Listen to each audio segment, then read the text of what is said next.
Very, very strange is how people live their best lives together, love each other to death. The day they fall out, they hit social media and air out everybody's dirty laundry. It'll be celebrities, it'll be people you know, regular civilians you don't know. And you're just watching people. You just came to social media just to chuckle a little bit, just to take your mind off something, or some people use it as their networking or do business or whatever. But you find yourself every once in a blue moon looking at a page and staring down this weird rabbit hole of people just telling everybody's business. These people were never good to begin with. They won't never hitting on nothing. They do this, they do that. And they don't have the mental capacity to understand you didn't have a problem with it until now you mad and y'all fell out. But for 3 years, you didn't have a problem about that smell. You didn't have a problem about what he did or did not do. You didn't have a problem about how they treated such and such. They wasn't that horrible when y'all were laying up and loving each other to death. And I never understood that. And some of them think, well, I'm going to make this person look bad. But people with common sense can sit back and be like, okay, something ain't going on with both of y'all back at the roundhouse. Now, you told this whole spiel about her, or she told this whole spiel about you.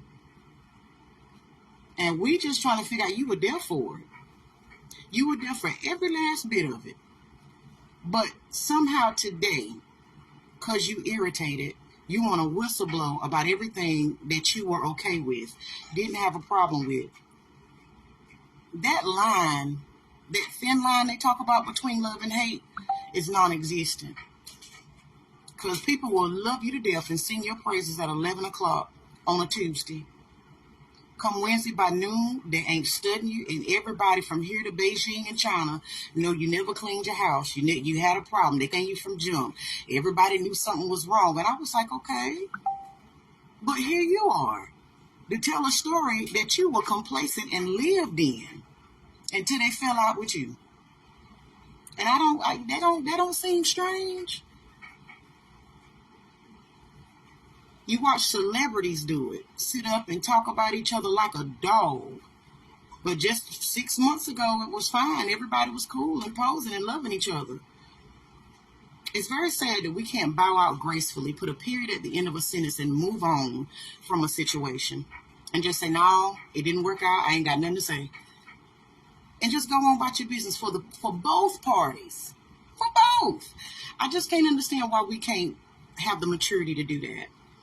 Because if you rocked with somebody, was seen with somebody, spent time with somebody, lived with somebody, in a relationship with somebody, situationship, whatever you want to call it, and you sat there with your head held high, walking around with them grinning when y'all were fine, the day y'all decide that y'all ain't studying each other no more, you should be able to part ways.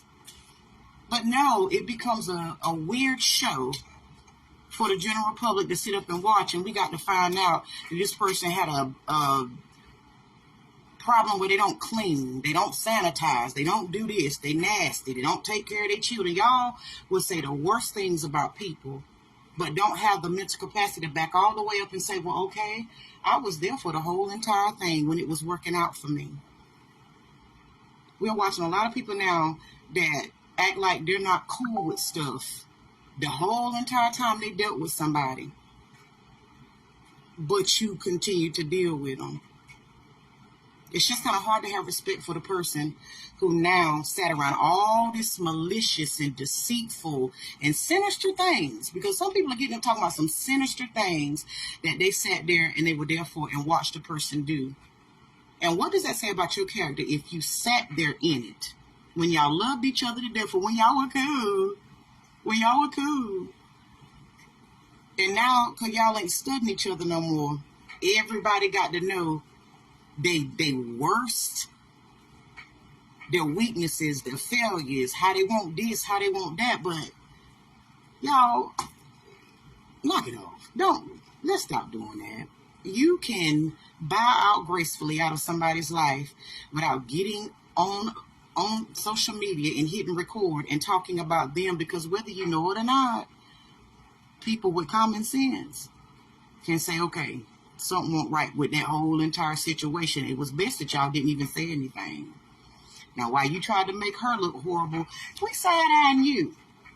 While you tried to make him look like he was a terrible person, we are scratching our heads trying to figure out, well, what was your motivation in that situation? And a lot of us have been there. But I just think it gets real tacky. Celebrities to regular people. That now we get to sit on social media and we got to hear that they were a horrible, nasty, no good, unsanitary person. Realize, what does that say about you now? What does that say about you?